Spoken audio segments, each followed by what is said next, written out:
Bevor wir beginnen, schreibt in die Kommentare, von wo ihr heute Nacht zuhört und wie spät es bei euch ist. Es ist immer faszinierend zu sehen, wie Menschen aus aller Welt zur gleichen Zeit in diese antiken Mysterien eintauchen.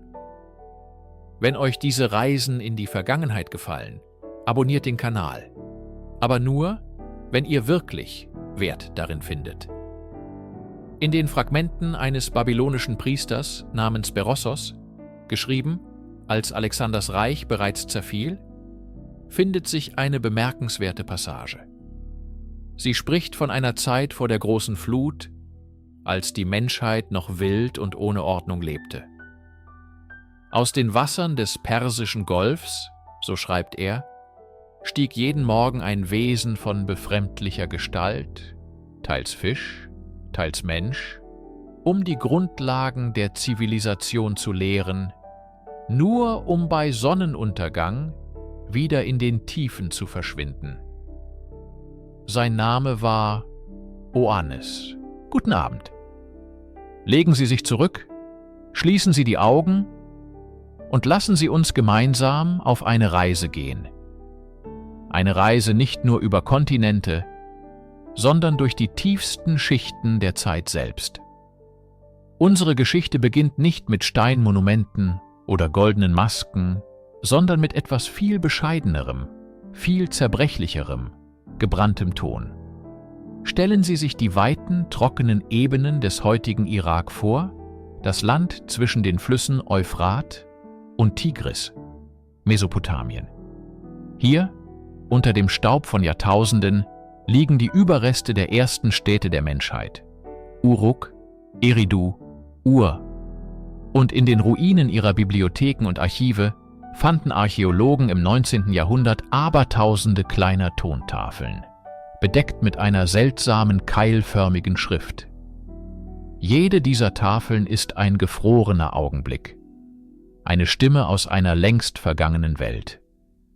Anfangs waren es nur Listen von Getreidesäcken, königliche Erlasse, Handelsverträge. Doch je mehr die Gelehrten entzifferten, desto komplexere Erzählungen traten zutage.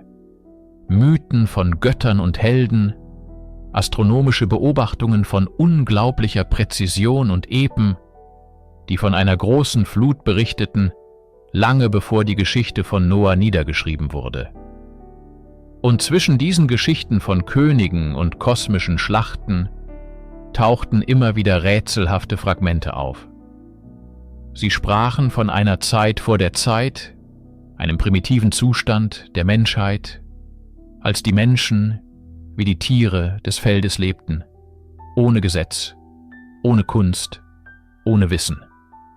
Und sie flüsterten von einer Ankunft, von Wesen, die nicht von diesem Land stammten, die aus dem Wasser kamen, um die Grundlagen dessen zu lehren, was wir Zivilisation nennen. Diese ersten Hinweise waren vage, wie die Erinnerung an einen Traum. Sie sprachen von Weisen und Lehrern, die in den frühesten Tagen der Menschheit erschienen. Die Tafeln sind oft beschädigt, die Texte unvollständig, doch das Bild, das sie malen, ist beständig. Die Menschheit hat ihr Wissen nicht allein erlangt. Sie wurde unterrichtet. Von wem? Das blieb zunächst ein Mysterium, verborgen in den Lücken der zerbrochenen Keramik, ein Flüstern, das darauf wartete, von einer späteren Generation gehört zu werden. Die verstreuten Hinweise auf den Tontafeln waren faszinierend, aber es fehlte ein verbindendes Glied, ein Chronist, der die Fragmente zu einer kohärenten Erzählung zusammenfügen konnte. Diese Brücke zwischen den Welten finden wir in der Gestalt eines Mannes namens Berossos. Wir bewegen uns nun in der Zeit vorwärts, aus dem alten Sumer und Akkad ins 3. Jahrhundert vor Christus.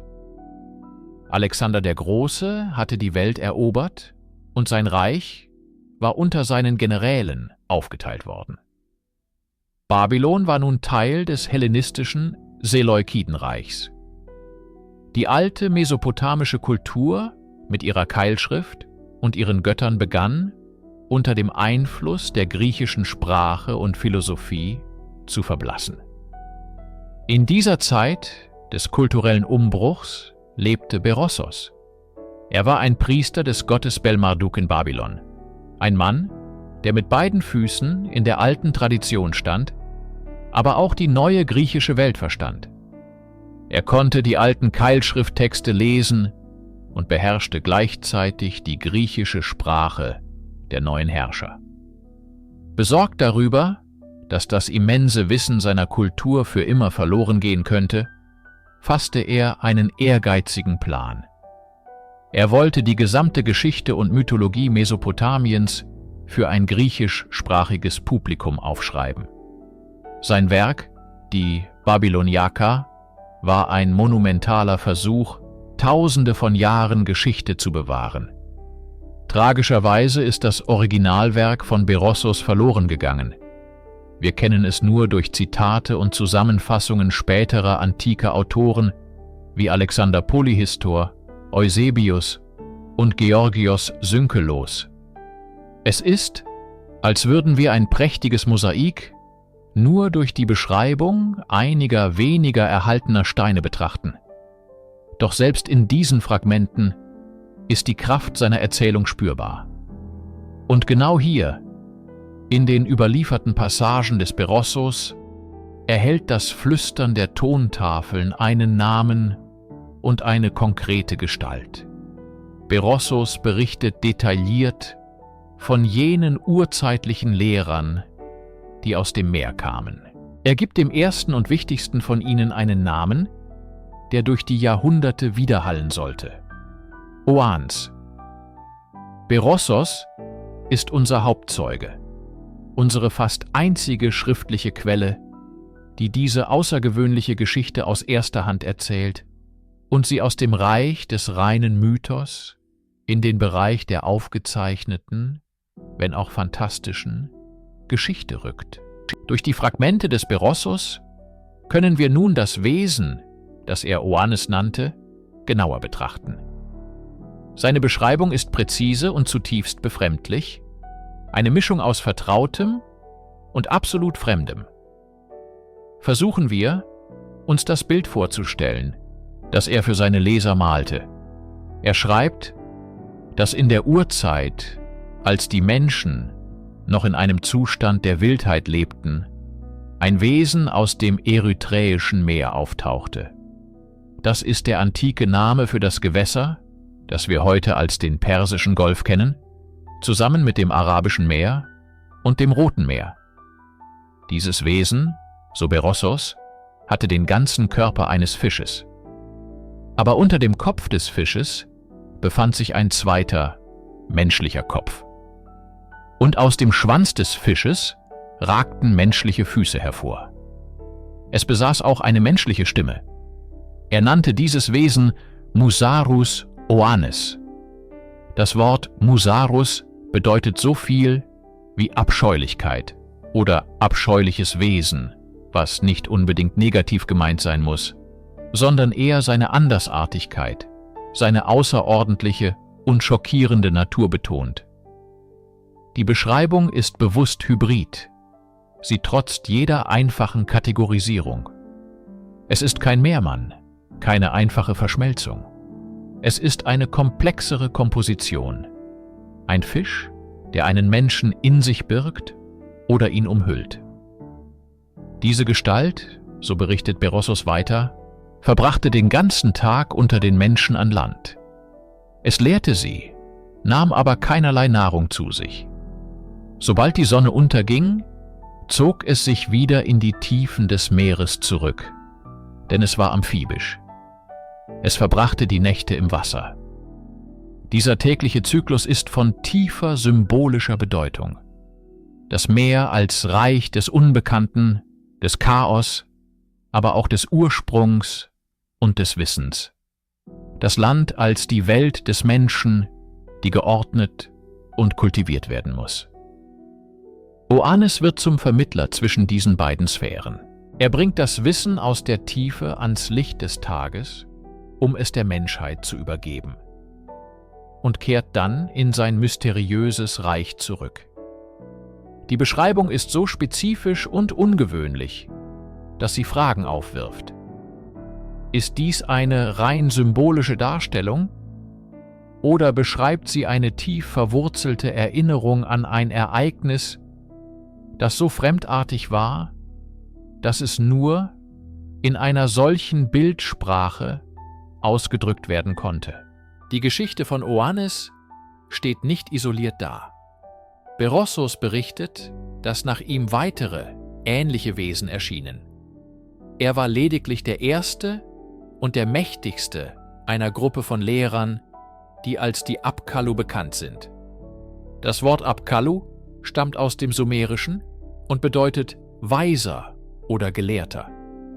In den mesopotamischen Texten, die lange vor Berossos auf Tontafeln geschrieben wurden, finden wir zahlreiche Verweise auf diese 7 Weisen. Sie werden als die Kulturbringer beschrieben, die vor der großen Flut lebten und den Menschen die fundamentalen Künste der Zivilisation brachten. Oannes war ihr Anführer.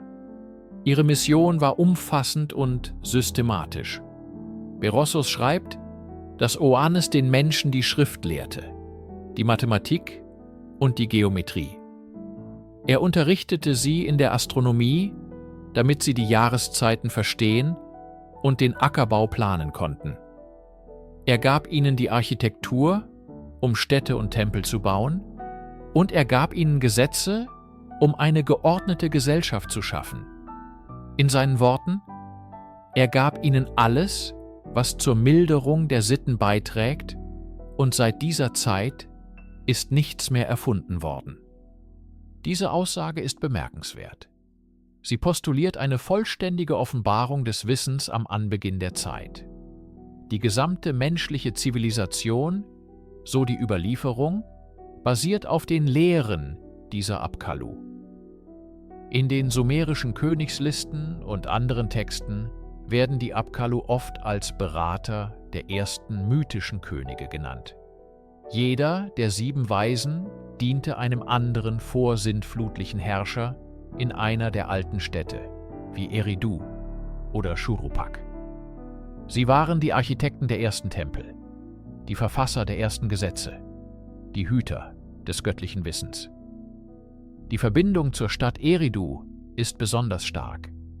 Eridu, am Rande des Persischen Golfs gelegen, galt in der mesopotamischen Tradition als die älteste Stadt der Welt, als der Ort, an dem das Königtum vom Himmel herabkam.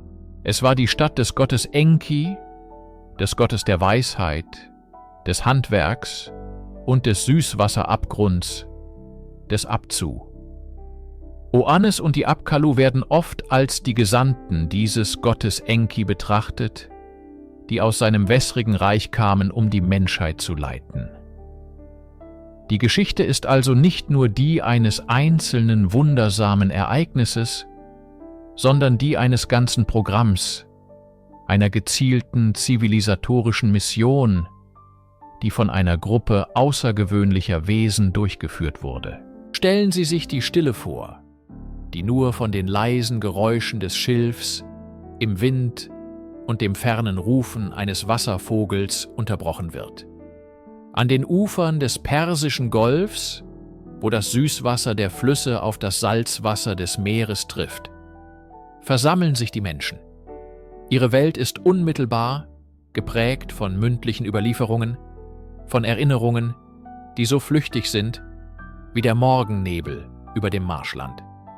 Ein Versprechen ist nur so stark wie das Gedächtnis desjenigen, der es gibt und empfängt. Geschichte ist ein Lied, das sich mit jeder neuen Stimme wandelt. In diese Welt der Vergänglichkeit tritt Oannes. Er bringt keine Waffen, keine Krone, sondern etwas weitaus Mächtigeres. Ein Stück feuchten Ton und einen zugespitzten Schilfhalm. An diesem ersten Tag, so erzählt es uns Berossos, enthüllte er den Menschen das Geheimnis der Schrift. Er zeigte ihnen, wie man ein gedachtes Wort, einen Klang, einen Gegenstand in einem winzigen, keilförmigen Zeichen auf ewig festhalten kann. Dies war mehr als nur eine technische Neuerung. Es war eine Revolution des Bewusstseins. Plötzlich konnte ein Befehl über Meilen und Jahre hinweg Bestand haben. Ein Vertrag war nicht länger eine vage Erinnerung, sondern ein unveränderlicher, in Ton gebrannter Beweis. Die Geschichte selbst fand ein Zuhause außerhalb des menschlichen Geistes. Mit der Schrift kam unweigerlich das Gesetz. Oannes, so die Legende, lehrte sie, Regeln für das Zusammenleben zu schaffen, die für alle galten. Nicht mehr die Laune eines Stammesführers oder die Macht des Stärkeren sollte entscheiden, sondern ein kodifiziertes System von Rechten und Pflichten. Die Idee der Gerechtigkeit, abstrakt und universell, nahm Gestalt an in den Rillen auf den Tontafeln. Die ersten Gesetze regelten das Eigentum an Land, die Nutzung von Wasser, die Konsequenzen von Diebstahl und Gewalt. Sie schufen eine Ordnung, die über die unmittelbare Familie oder den Clan hinausging und die Grundlage für die erste arbeitsteilige städtische Gesellschaft legte. Der Sprung von einer präliteralen zu einer literalen Kultur ist vielleicht der größte, den die Menschheit je gemacht hat. Und im Herzen dieser sumerischen Gründungsmythologie steht eine amphibische Gestalt, die den Menschen das Werkzeug in die Hand gab, ihre eigene Geschichte zu schreiben und ihre eigene Zivilisation zu ordnen. Nachdem die Ordnung auf der Erde durch Schrift und Gesetz etabliert war, richtete Oannes den Blick der Menschen nach oben, zum unendlichen samtigen Schwarz des mesopotamischen Nachthimmels. Für die frühen Völker war der Himmel ein Ort der Götter, ein Reich voller unergründlicher Zeichen und oft furchteinflößender Willkür. Ein unerwarteter Komet konnte Panik auslösen, eine Mondfinsternis als schreckliches Omen gedeutet werden. Oannes ersetzte diese Furcht durch Verständnis. Er lehrte die Kunst der Himmelsbeobachtung. Er zeigte den Menschen, dass der Kosmos kein Chaos war, sondern einer tiefen, mathematischen Ordnung folgte. In den klaren Nächten über der Ebene von Sumer, ungetrübt von modernem Licht, war die Milchstraße ein leuchtendes Band und die Planeten zogen ihre vorhersagbaren Bahnen. Oannes, so müssen wir uns vorstellen, lehrte die ersten Priesterastronomen von Eridu, die Muster zu erkennen. Er gab den Sternbildern Namen, dem Löwen, dem Stier, dem Skorpion und schuf so eine himmlische Landkarte. Diese war von entscheidender praktischer Bedeutung. Durch die Beobachtung des Sonnenlaufs und der Sternenkonstellationen konnten die Sumerer einen präzisen Kalender entwickeln. Sie lernten, die Jahreszeiten zu bestimmen, den richtigen Zeitpunkt für die Aussaat und die Ernte festzulegen. Die Zyklen des Mondes bestimmten die Monate und die religiösen Feste. Die Astronomie war die Grundlage ihrer Landwirtschaft und somit ihres Überlebens. Doch die Lehren gingen tiefer. Die Sumerer glaubten an eine enge Verbindung zwischen den Ereignissen am Himmel und dem Schicksal auf der Erde. Wie oben, so unten. Die Bewegung der Planeten, die sie als wandelnde Götter ansahen, wurde als göttliche Kommunikation interpretiert. Hier liegen die Wurzeln der Astrologie, die in ihrem Ursprung kein Aberglaube war, sondern der ernsthafte Versuch, die Sprache des Universums zu entschlüsseln und den Willen der Götter zu verstehen. Die Beobachtung der Sterne war somit zugleich Wissenschaft, Religion und Staatskunst. Und Oannes, der Bote aus der Tiefe, war derjenige, der den Schlüssel zu dieser kosmischen Ordnung überbrachte und den Menschen ihren Platz im Universum zuwies. Mit dem Wissen um Gesetz und Gestirne war die geistige Grundlage für die Zivilisation gelegt. Doch eine Zivilisation braucht auch ein physisches Zuhause. Sie braucht Städte. Bevor Oannes kam, so lässt uns der Mythos vermuten, lebten die Menschen in einfachen, vergänglichen Behausungen aus Schilf und Lehm, kaum mehr als temporäre Schutzräume gegen die Elemente. Die Lehren des Oannes umfassten daher auch die fundamentalen Prinzipien der Architektur und des Städtebaus. Alles begann mit einer simplen, aber genialen Innovation: dem Lehmziegel. Oannes zeigte den Menschen, wie man den allgegenwärtigen Schlamm der Flussebenen mit Stroh vermischt, in Holzformen presst und in der brennenden Sonne zu harten, dauerhaften Bausteinen trocknet. Plötzlich war es möglich, stabile Mauern zu errichten, Häuser zu bauen, die Generationen überdauerten, und Speicher, die die Ernte vor Schädlingen und Feuchtigkeit schützten. Diese technologische Revolution ermöglichte den Übergang von kleinen, verstreuten Siedlungen zu organisierten, befestigten Städten. Eridu, die legendäre erste Stadt, wurde zum Prototyp. Oannes lehrte die Prinzipien der Planung, die Zuweisung von Bereichen für Wohnen, Handwerk und religiöse Verehrung. Er lehrte sie, Kanäle zu graben, nicht nur zur Bewässerung der Felder, sondern auch, um die Städte mit Wasser zu versorgen und zu entwässern. Die Krönung dieser Baukunst war jedoch die Zikkurat. Dieses monumentale Bauwerk war mehr als nur ein Tempel. Es war eine künstliche Nachbildung des Heiligen Berges, der in der flachen Landschaft Mesopotamiens fehlte. Es war eine Leiter zum Himmel, ein Ort, an dem die Sphäre der Menschen die der Götter berührte. Auf seiner Spitze stand der Schrein, in dem die Priester ihre Rituale vollzogen und die Sterne beobachteten. Der Bau einer Zikkurat erforderte eine immense Organisation von Arbeit, die Koordination tausender Menschen und ein tiefes Verständnis von Statik und Geometrie. Sie war das ultimative Gemeinschaftsprojekt, ein Symbol für die neue, von Oannes gelehrte Ordnung. In den aufsteigenden Terrassen dieser Lehmziegelberge manifestierte sich der kollektive Wille einer ganzen Kultur, dem Chaos der Natur eine dauerhafte, von Menschen geschaffene Ordnung entgegenzusetzen. Die Lehren des Oannes scheinen den Beginn von allem zu markieren. Schrift, Gesetz, Astronomie, Architektur. Doch die Sumerer selbst besaßen eine tiefere, weitaus geheimnisvollere Vorstellung von ihrer eigenen Vergangenheit. Ein bemerkenswertes Dokument, das uns überliefert ist, wirft ein fahles Licht auf diese verlorene Epoche. Die sumerische Königsliste. Diese auf Tontafeln und Prismen niedergeschriebene Chronik ist kein gewöhnliches historisches Dokument. Sie beginnt mit den Worten: Nachdem das Königtum vom Himmel herabgekommen war, war das Königtum in Eridu. Dann listet sie eine Reihe von Herrschern auf, deren Regierungszeiten nicht in Jahrzehnten, sondern in Jahrtausenden gemessen werden.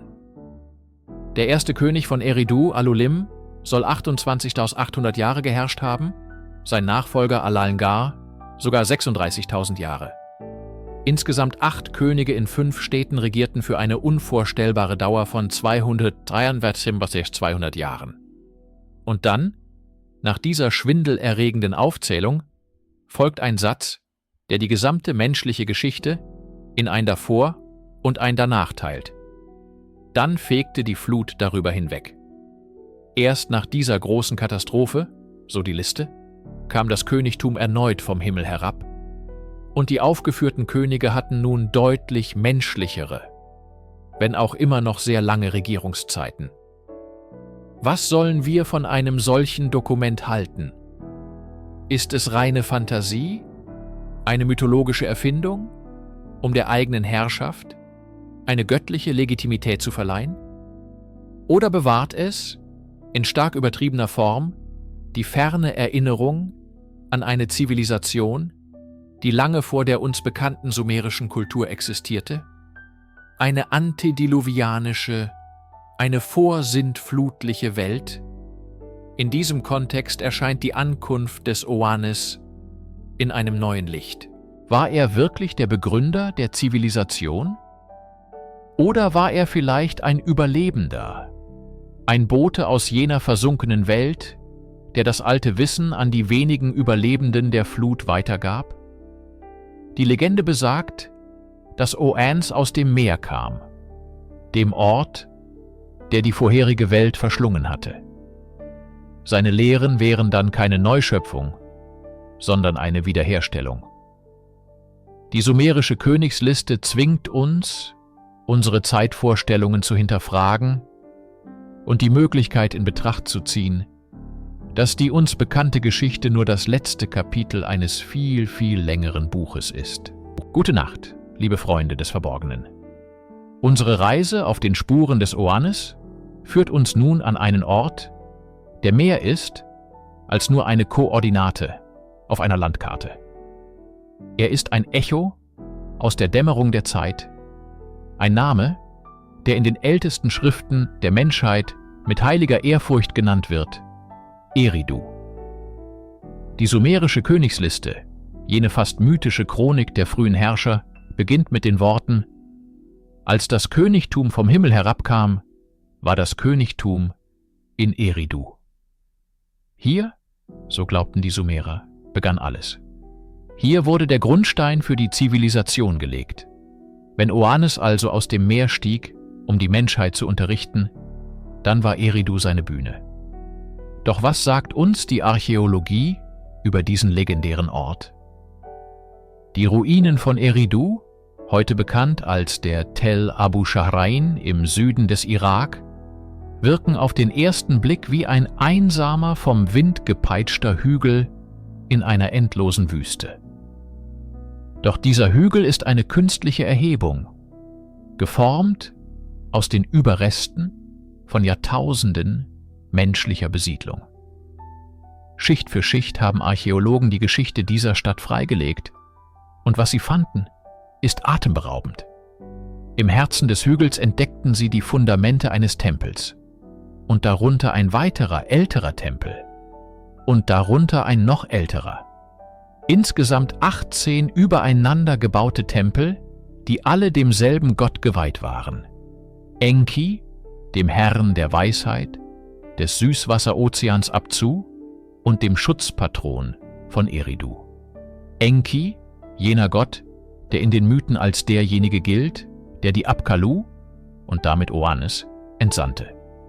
Die älteste Kultstätte war kaum mehr als eine einfache Hütte aus Schilfrohr, datiert auf das späte 6. Jahrtausend vor Christus. Doch die ununterbrochene Kette des Wiederaufbaus an exakt derselben heiligen Stätte zeigt eine kulturelle und religiöse Kontinuität, die fast unvorstellbar ist. Die Ausgrabungen zeigten auch, dass Eridu einst von Wasser umgeben war, eingebettet in die fruchtbaren Marschlande nahe der damaligen Küste des Persischen Golfs. Es war ein Ort des Übergangs, wo das Süßwasser der Flüsse auf das Salzwasser des Meeres traf. Der perfekte Ort für eine Kreatur wie Oannes, um aus der Tiefe an Land zu treten. Eridu ist somit nicht nur eine Kulisse für den Mythos. Die archäologische Realität der Stadt, ihre extreme Altertümlichkeit, ihre ununterbrochene religiöse Verehrung eines Gottes der Weisheit und des Wassers, ihre geografische Lage am Rande des Meeres, all das bildet den perfekten Resonanzboden für die Erzählung von einem Wesen, das aus dem Wasser kam, um die erste Stadt der Welt zu lehren. Die Geschichte des Oannes, so faszinierend sie auch ist, erreicht uns nicht auf direktem Wege. Wir besitzen keine Keilschrifttafel, die uns seine Geschichte in den originalen Worten der Sumerer oder Babylonier erzählt. Stattdessen ist unser Wissen das Ergebnis einer langen, zerbrechlichen Kette der Überlieferung, ein intellektuelles Detektivspiel, das sich über Jahrhunderte erstreckt. Im Zentrum dieser Kette steht eine fast vergessene Gestalt: Alexander, genannt Polyhistor. Er war ein griechischer Gelehrter des 1. Jahrhunderts vor Christus, ein Mann von unersättlicher Neugier und erstaunlichem Fleiß. Sein Beiname, Polyhistor, der Vielwisser, war wohlverdient. Er verfasste unzählige Werke über Geographie, Geschichte und Philosophie, von denen heute jedoch so gut wie nichts mehr erhalten ist. Doch eine seiner Gewohnheiten macht ihn für uns unschätzbar wertvoll. Er zitierte ausgiebig aus älteren, selteneren Quellen. Eine dieser Quellen war die Babyloniaca, ein dreibändiges Werk, das um 290 vor Christus von Berossos, einem Priester des Gottes Bel-Marduk in Babylon, verfasst wurde. Berossos schrieb auf Griechisch, um den neuen hellenistischen Herrschern nach der Eroberung durch Alexander den Großen die ehrwürdige Geschichte und Kultur seines Landes nahezubringen. Er hatte Zugang zu den Tempelarchiven und den alten Keilschrifttexten. Sein Werk war eine Brücke zwischen den Welten, doch auch die Babyloniaca des Berossos ist uns im Original verloren gegangen. Was wir davon wissen, wissen wir fast ausschließlich, weil Alexander Polyhistor in seinen eigenen Schriften lange Passagen daraus exzerpierte und zusammenfasste. Er war unser Fenster in Berossos verlorene Welt. Aber die Kette der Überlieferung endet hier nicht. Denn auch die Werke des Polyhistor sind, wie gesagt, verschwunden. Wir kennen seine Zusammenfassung von Berossos nur, weil ein späterer Autor sie wiederum zitierte. Eusebius von Caesarea, ein christlicher Bischof und Historiker des 4. Jahrhunderts nach Christus. Eusebius nutzte diese alten heidnischen Chroniken, um seine eigene universale Weltgeschichte zu schreiben und die biblische Erzählung in einen größeren historischen Kontext zu stellen. So erreicht uns die Geschichte von Oannes wie ein mehrfaches Echo. Ein babylonischer Priester schreibt auf Griechisch, ein griechischer Gelehrter fasst ihn zusammen und ein christlicher Bischof zitiert diese Zusammenfassung. Jeder Schritt birgt die Gefahr von Fehlern, Auslassungen oder bewussten Veränderungen. Diese verschlungene Überlieferung mahnt uns zur Vorsicht. Sie erinnert uns daran, dass Geschichte oft aus Fragmenten rekonstruiert wird. Doch sie unterstreicht auch das Wunder, dass eine so seltsame und archaische Geschichte diese lange, gefahrvolle Reise durch die Zeit überhaupt überlebt hat. Große Ideen und Mythen existieren selten in einem Vakuum. Sie haben oft Geschwister, Cousins und entfernte Verwandte in den Erzählungen anderer Kulturen. Die Gestalt des Oannes ist hier keine Ausnahme. Wenn wir den Blick weiten, finden wir faszinierende Parallelen, die uns helfen, die tiefere Bedeutung dieser Figur zu verstehen. Die deutlichste Parallele finden wir in Mesopotamien selbst, in der Gestalt des Adapa. Wie Oannes war Adapa einer der 7 mythischen Weisen, der Apkallu, die vor der großen Flut lebten. Auch seine Heimat war Eridu und sein Schutzherr war der weise Gott Enki. Der Mythos erzählt, wie Adapa als Fischer auf dem Meer war, als der Südwind sein Boot zum Kentern brachte. Wütend brach Adapa dem Südwind die Flügel. Dafür wurde er vor den höchsten Gott, Anu, in den Himmel zitiert.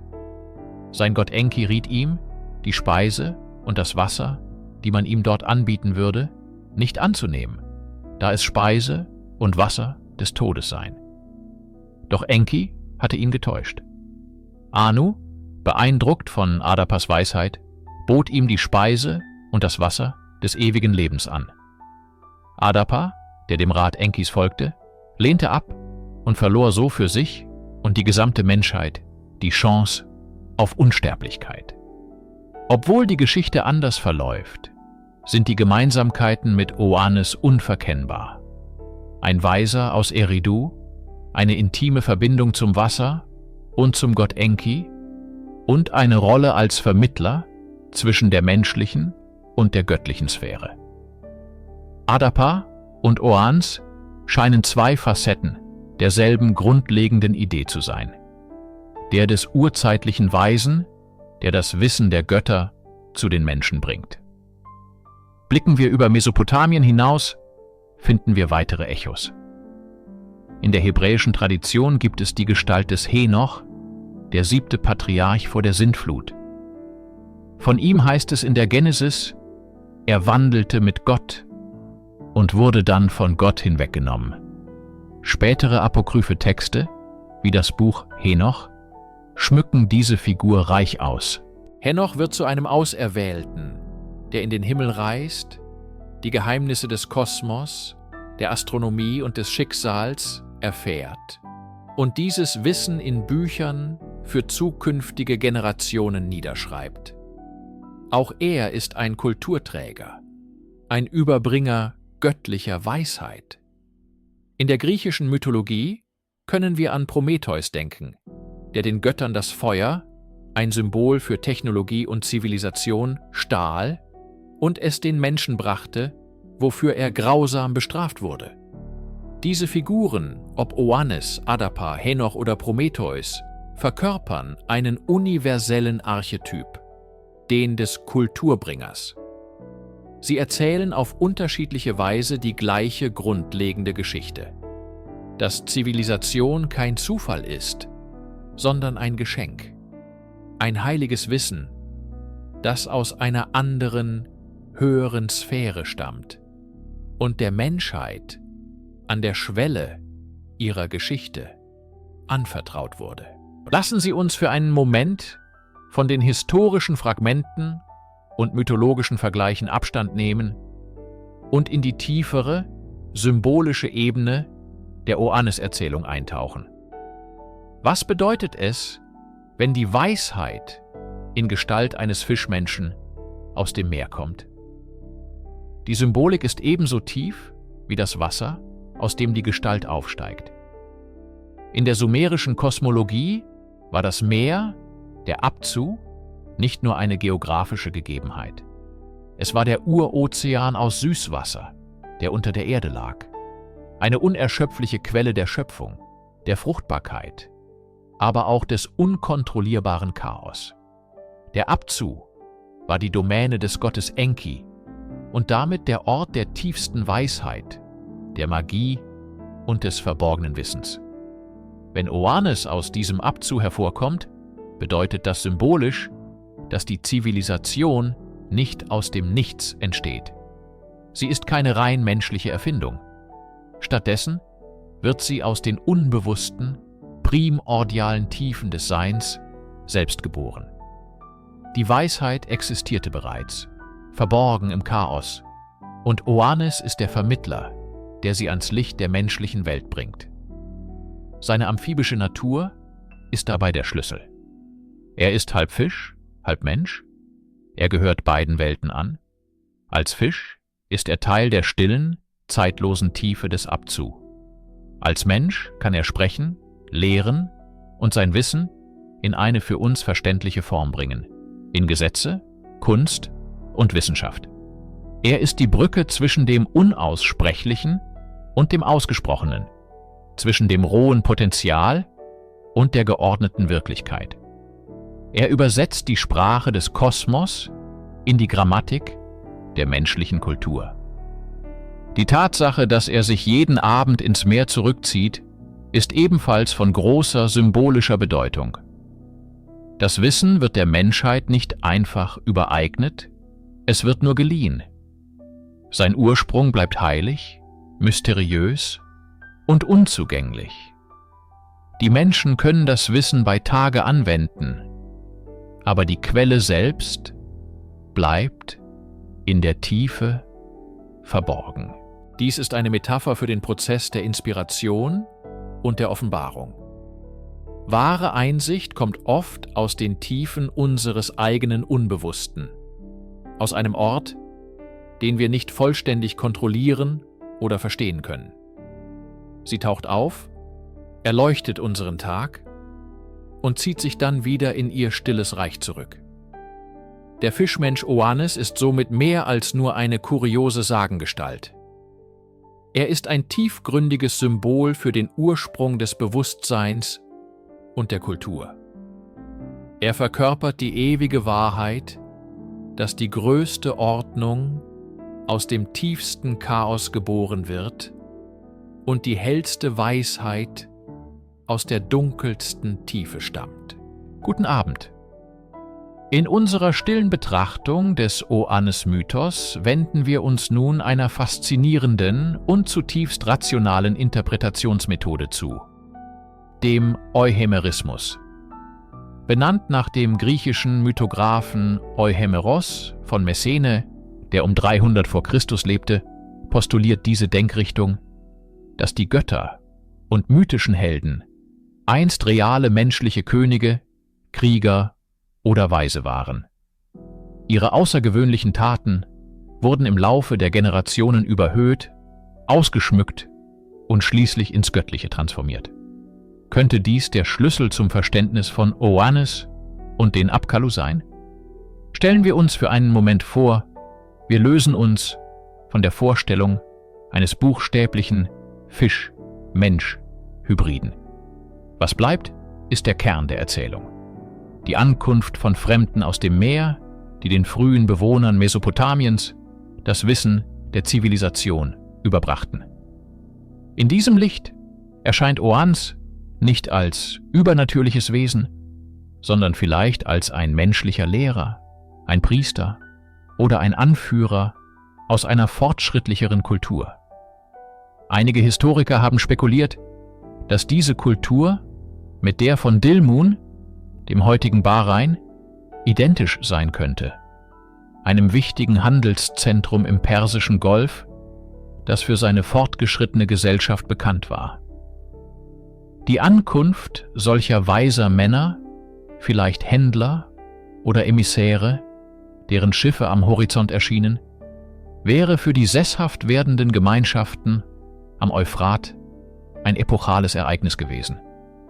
Ihre Kenntnisse in Astronomie, Landwirtschaft, Architektur und Schrift hätten wie Magie gewirkt. Und ihre fremdartige Kleidung? Das berühmte Fischkostüm könnte eine rituelle Tracht gewesen sein, die einen Meeresgott oder ein Totemtier symbolisierte. Oder es war schlicht eine missverstandene Beschreibung der Kleidung von Seefahrern, vielleicht glänzende, aus Fischhaut gefertigte Mäntel zum Schutz vor Wasser. Die euhemeristische Lesart entzaubert den Mythos nicht, sondern erdet ihn. Sie ersetzt das Wunder des Übernatürlichen durch das nicht minder beeindruckende Wunder des Kulturaustauschs. Oannes wird so zum Symbol für den menschlichen Lehrer, den Pionier, dessen Wissen die Saat für eine der größten Zivilisationen der Welt legte. Die Erinnerung an diesen menschlichen Impuls, verpackt in die ehrfurchtgebietende Sprache des Mythos, überdauerte die Jahrtausende. Nachdem wir die Möglichkeit menschlicher Vorbilder für Oannes erwogen haben, müssen wir uns einer weit verbreiteten Tendenz der Moderne zuwenden, der Falle der wörtlichen Lesart. Es ist eine intellektuelle Versuchung, antike Texte mit den Augen des 21. Jahrhunderts zu lesen und sie als fehlerhafte Geschichtsbücher oder primitive Wissenschaftsberichte zu behandeln.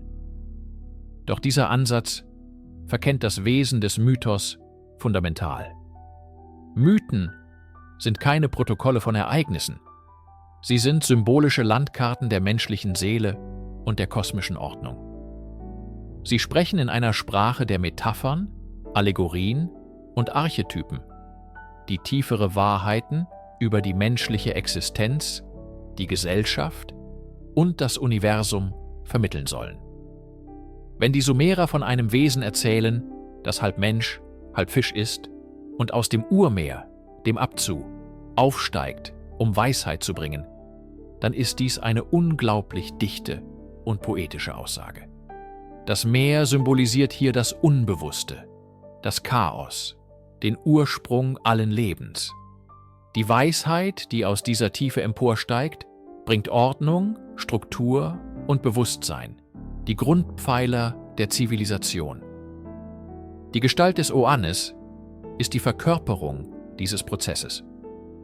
Ihn auf ein biologisches Wesen zu reduzieren, sei es ein Tier-Mensch-Hybrid oder ein Außerirdischer in einem Anzug, beraubt die Geschichte ihrer eigentlichen Kraft und Tiefe.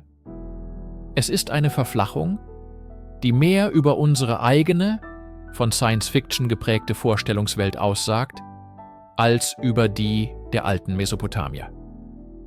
Die moderne Faszination für Präastronautik und verlorene Hochtechnologien ist selbst eine Form von Mythologie.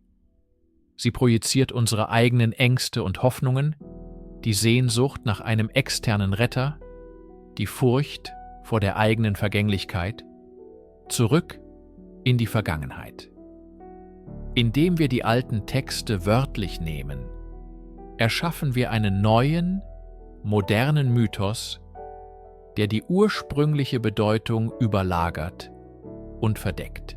Die wahre intellektuelle Herausforderung und die eigentliche Schönheit liegen darin, zu lernen, die symbolische Sprache unserer Vorfahren wieder zu verstehen und die zeitlosen Botschaften zu entschlüsseln, die in diesen alten, ehrwürdigen Erzählungen verborgen sind. Keine Diskussion über die moderne Rezeption mesopotamischer Mythen wäre vollständig ohne die Auseinandersetzung mit einer der einflussreichsten, aber auch umstrittensten Figuren des 20. Jahrhunderts, Zecharia Sitchin. Seine Bücher über die Anunnaki als außerirdische Besucher vom Planeten Nibiru haben ein Millionenpublikum erreicht und die Popkultur nachhaltig geprägt. In Sitchins Szenario werden Gestalten wie Oannes und die Apkallu zu Agenten oder Abgesandten dieser außerirdischen Rasse, die die Menschheit gentechnisch erschaffen und ihr dann schrittweise Wissen vermittelt haben soll. Es ist eine fesselnde Erzählung, doch aus wissenschaftlicher und historischer Sicht müssen wir sie mit äußerster Skepsis betrachten. Der entscheidende Punkt ist nicht die Frage, ob außerirdisches Leben existiert, sondern die Methodik, mit der Sitchin seine Schlüsse zieht. Seine Arbeit ist ein Paradebeispiel für das, was man als Pseudoarchäologie bezeichnet. Sie beruht auf fundamentalen Fehlinterpretationen sumerischer und akkadischer Texte. Beispielsweise seine berühmte Übersetzung des Wortes Anunnaki. In der etablierten Assyriologie bedeutet der Begriff so viel wie die von fürstlichem Samen sind oder Nachkommen des An, des Himmelsgottes, und bezeichnet eine Gruppe von Göttern im Pantheon. Sitchin zerlegte das Wort willkürlich und übersetzte es als jene, die vom Himmel auf die Erde kamen. Dies ist philologisch unhaltbar. Ähnlich verhält es sich mit seinen Interpretationen von astronomischen Texten und Darstellungen, die er als Beweise für einen 12. Planeten, Nibiru, ansah. Die akademische Forschung sieht darin symbolische Darstellungen von Göttern und bekannten Himmelskörpern. Sitchins Methode bestand darin, ein vorgefasstes Narrativ zu haben, das der außerirdischen Besucher, und dann selektiv Textfragmente und Bilder aus dem Kontext zu reißen, um sie als Beweis anzuführen. Widersprüchliche Belege und der überwältigende Konsens der Fachwelt wurden dabei ignoriert. Sein Werk ist daher keine historische Analyse, sondern die Konstruktion eines modernen Mythos, der antike Versatzstücke verwendet.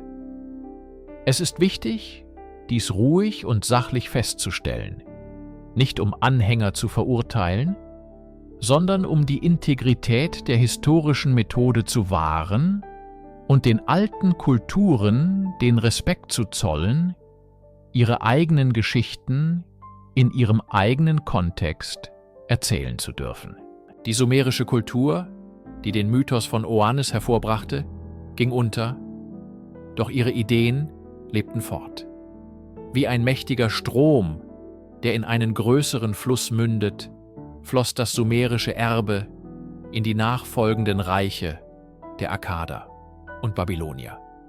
In der pulsierenden Metropole Babylon, Jahrhunderte nach den ersten Siedlungen in Eridu, wurde die Erinnerung an die 7 Weisen, die Apkallu, und ihren Anführer Oannes weiterhin in Ehren gehalten. Die Babylonier, die sich als die rechtmäßigen Erben der mesopotamischen Hochkultur sahen, übernahmen und adaptierten diese alten Traditionen. Die Apkallu wurden fester Bestandteil ihrer eigenen kosmologischen und religiösen Vorstellungen. Sie galten weiterhin als die Urweisen, die die Grundlagen der Zivilisation gelegt hatten. Doch ihre Geschichten wurden nun in den Kontext des babylonischen Pantheons gestellt, das vom Hauptgott Marduk dominiert wurde. In babylonischen Ritualtexten wurden die Apkallu angerufen, um böse Dämonen abzuwehren und Schutz zu gewähren. Ihre Weisheit war nicht nur eine historische Erinnerung, sondern eine aktive magische Kraft, die im Hier und Jetzt wirken konnte. Die Figur des Oannes selbst blieb bemerkenswert stabil. Seine Rolle als primärer Kulturbringer aus dem Meer wurde beibehalten. Dies verdanken wir vor allem einem Mann, Berossos, einem babylonischen Priester des Marduk, der im 3. Jahrhundert vor Christus, zur Zeit der hellenistischen Herrschaft, lebte. Berossos schrieb eine Geschichte Mesopotamiens auf Griechisch, die Babyloniaka, um das alte Wissen seiner Heimat, der neuen griechischsprachigen Welt, zugänglich zu machen. In diesem Werk überlieferte er die detaillierteste Version der Oannes-Erzählung, die uns heute bekannt ist. Seine Niederschrift ist ein Akt der kulturellen Übersetzung und Konservierung. Oannes, der einst aus dem Abzu zu den Sumerern sprach, spricht nun durch Berossos zu den Griechen und damit zur gesamten westlichen Welt. Der Mythos bewies hier seine unglaubliche Wandlungs- und Überlebensfähigkeit. Er passte sich neuen Sprachen, neuen Göttern und neuen Imperien an und trug seinen Kern, die Idee, dass Zivilisation ein Geschenk der Weisheit aus den Tiefen des Ursprungs ist, durch die Jahrtausende. Wenn wir die Gestalt des Oannes betrachten, wie sie aus den nebligen Tiefen der mesopotamischen Geschichte auftaucht, so ist es fast unmöglich, nicht an andere, ähnlich wässrige Gestalten aus späteren Kulturen zu denken. Die Wege der Mythen sind oft so verschlungen und tief wie die Meeresströmungen selbst. Es ist keine Frage direkter Abstammung, sondern eher ein Echo, eine Resonanz von Ideen, die über die Grenzen von Zeit und Raum hinwegschwingt. In der griechischen Mythologie begegnen wir Wesen wie Triton, dem Sohn des Poseidon, halb Mensch, halb Fisch, der mit seinem Muschelhorn die Wellen befehligt. Doch Triton ist eine Naturgewalt, kein Lehrer der Menschheit.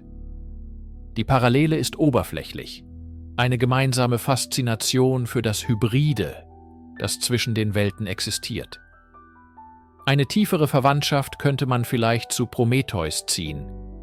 Zwar ist er kein Wesen des Meeres, doch auch er ist ein Kulturbringer, der den Menschen das Feuer und damit die Grundlage der Zivilisation gegen den Willen der Götter überbringt.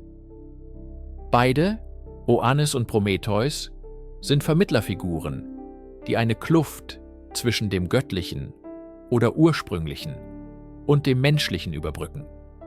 Sie sind die Katalysatoren, die den Funken der Erkenntnis in die Herzen der Sterblichen pflanzen.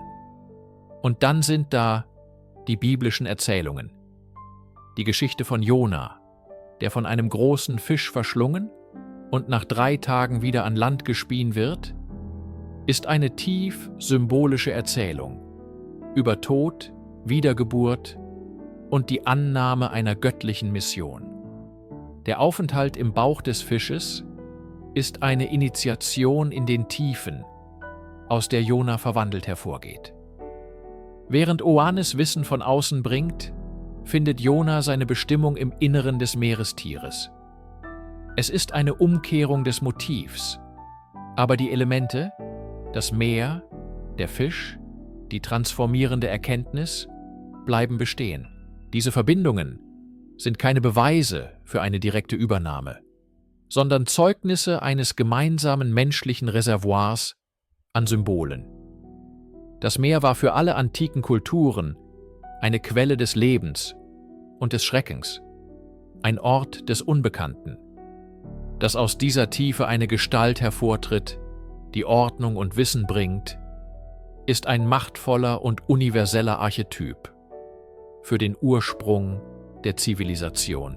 Die Geschichte von Oannes ist mehr als nur eine kuriose Anekdote aus der Antike. Sie ist ein Fenster in das kollektive Gedächtnis einer der frühesten Zivilisationen der Menschheit. Jede Kultur, jede Gesellschaft ringt mit der Frage nach ihrem Ursprung. Woher kommen wir? Was hat uns zu dem gemacht, was wir sind? Die Antworten auf diese Fragen sind selten einfache, historische Fakten. Stattdessen sind sie in Mythen gekleidet, in große Erzählungen, die nicht nur erklären, sondern auch Sinn stiften. Mythen wie der von Oannes sind das Fundament, auf dem eine Kultur ihre Identität errichtet. Sie dienen als Gründungsurkunde. Die Erzählung legitimiert die bestehende Ordnung. Sie erklärt, warum die Priester das heilige Wissen verwalten, warum die Schreiber die Keilschrift beherrschen und warum die Gesetze so sind, wie sie sind. All dies wurde nicht von fehlbaren Menschen erfunden, so die Botschaft, sondern von einer weisen, überlegenen Wesenheit am Anbeginn der Zeit überbracht. Dies verleiht den Institutionen eine heilige, unveränderliche Aura. Oannes ist die Personifikation des zivilisatorischen Sprungs. Er symbolisiert den Übergang von einem nomadischen, von den Launen der Natur abhängigen Dasein zu einer sesshaften, geordneten Gesellschaft mit Landwirtschaft, Architektur und Schrift. Dieser Übergang muss für die Menschen der damaligen Zeit so radikal und wundersam erschienen sein, dass er kaum als rein menschliche Leistung vorstellbar war. Es musste eine externe Kraft, ein göttlicher Impuls gewesen sein. Das kollektive Gedächtnis ist jedoch kein statisches Archiv. Es ist ein dynamischer Prozess. Geschichten werden über Generationen hinweg weitererzählt, angepasst und neu interpretiert, um den Bedürfnissen der jeweiligen Gegenwart zu entsprechen. Die Figur des Oannes mag im Laufe der Jahrhunderte verschiedene Betonungen erhalten haben, aber ihr Kern blieb derselbe. Die Erinnerung daran, dass ihre Zivilisation ein kostbares Geschenk aus einer mysteriösen, ehrfurchtgebietenden Quelle war. Es ist eine Erinnerung, die Demut lehrt und gleichzeitig Stolz auf das Erreichte weckt. Die Geschichte ist ein Anker in der Vergangenheit, der Gegenwart Stabilität und der Zukunft eine Richtung gibt. In unserer modernen, von Wissenschaft geprägten Welt neigen wir dazu, bei einer Geschichte wie der von Oannes sofort die Frage nach dem Woher zu stellen. War er ein Außerirdischer? Ein Überlebender einer versunkenen Zivilisation? Ein missverstandener menschlicher Lehrer? Diese Fragen, so verlockend sie auch sein mögen, führen uns möglicherweise in die Irre. Sie projizieren unsere eigenen Denkmuster auf eine ferne Vergangenheit und verfehlen dabei den Kern der Sache. Die viel tiefere und fruchtbarere Frage ist nicht woher, sondern warum. Warum haben die alten Sumerer und Babylonier diese spezifische Geschichte erzählt? Was bedeutete sie für sie? Die Antwort liegt in der kraftvollen Symbolik der Figur. Oannes ist ein Wesen des Übergangs, ein amphibisches Geschöpf, das die Grenze zwischen zwei Welten mühelos überschreitet. Er kommt aus dem Apsu, dem Süßwasserozean unter der Erde, der in der mesopotamischen Kosmologie als Sitz der Weisheit und des Gottes Enki galt. Das Wasser ist das Reich des Chaos, des Ungeformten, des unendlichen Potenzials. Das Land ist die Welt der Ordnung, der Struktur, des menschlichen Lebens. Oannes, der aus dem Wasser steigt, um an Land zu leeren, ist die perfekte Metapher für den Akt der Zivilisation selbst, die Schaffung von Ordnung aus dem Chaos. Sein Fischleib repräsentiert seine Herkunft aus dem Reich der Götter und der urzeitlichen Weisheit. Sein menschlicher Kopf und seine menschlichen Füße, die unter dem Fischkopf und Schwanz verborgen sind, symbolisieren seine Fähigkeit, dieses Wissen in eine für die Menschheit verständliche und anwendbare Form zu bringen. Er ist der ultimative Übersetzer. Die Geschichte diente dazu, die eigene Kultur zu verorten. Sie erklärte die tiefe Verbundenheit der Mesopotamier mit den großen Flüssen, dem Tigris und Euphrat, die sowohl Leben spendeten, als auch zerstörerische Fluten bringen konnten. Die Zivilisation war ein Geschenk aus diesen lebenswichtigen, aber gefährlichen Gewässern. Indem sie diesen Ursprung in einer göttlichen, weisen Figur personifizierten, gaben sie ihrer Existenz zwischen den Flüssen einen tiefen, heiligen Sinn.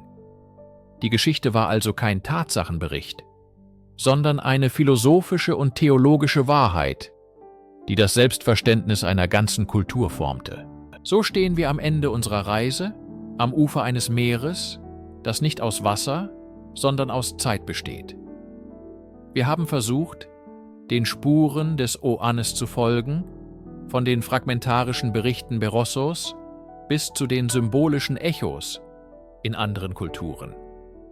Doch wie die Gestalt selbst, die jeden Abend in die Wellen zurückkehrte, so entzieht sich auch seine wahre Natur unserem endgültigen Zugriff. Die Keilschrifttafeln schweigen über viele Details und die Jahrtausende haben den Rest mit dem Sand der Wüste bedeckt. Und vielleicht ist das auch gut so. Vielleicht liegt die wahre Kraft des Oannes nicht in seiner historischen Greifbarkeit, sondern in seinem Fortbestehen als Rätsel. Er ist ein Symbol für den ewigen Durst der Menschheit nach Wissen und nach einem Sinn in ihrer eigenen Entstehung. Er verkörpert die demütige Erkenntnis, dass unsere Zivilisation auf Fundamenten ruht, deren Ursprünge im Dunkel der Vorgeschichte verloren sind. Er erinnert uns daran, dass es Momente des radikalen Wandels gab, Sprünge im menschlichen Bewusstsein, die so tiefgreifend waren, dass sie nur als das Wirken einer höheren Macht verstanden werden konnten. Wenn wir uns Oannes vorstellen, wie er in der Dämmerung am Ufer des Persischen Golfs steht, die ersten Menschen um ihn versammelt, dann sehen wir mehr als nur eine alte Legende. Wir sehen ein Abbild unserer eigenen Sehnsucht. Die Sehnsucht nach Führung in Zeiten des Chaos, nach Klarheit im Angesicht des Unbekannten, nach der Zusicherung, dass unsere mühsam errichtete Welt, der Ordnung, einen tieferen, transzendenten Ursprung hat. Oannes verlässt uns nicht mit einfachen Antworten, sondern mit tiefen Fragen. Er ist keine Lösung, sondern eine Einladung zur Kontemplation. Er bleibt eine geheimnisvolle Silhouette vor der untergehenden Sonne der mesopotamischen Geschichte. Eine ewige Erinnerung daran, dass am Anfang jeder großen Zivilisation ein tiefes Mysterium steht. Und während er langsam im Wasser versinkt, um erst am nächsten Morgen wiederzukehren, überlässt er uns das größte Geschenk von allen: die unendliche Aufgabe, das Wissen zu bewahren, zu mehren und weiterzugeben. Sein Werk ist getan, Unseres hat gerade erst begonnen.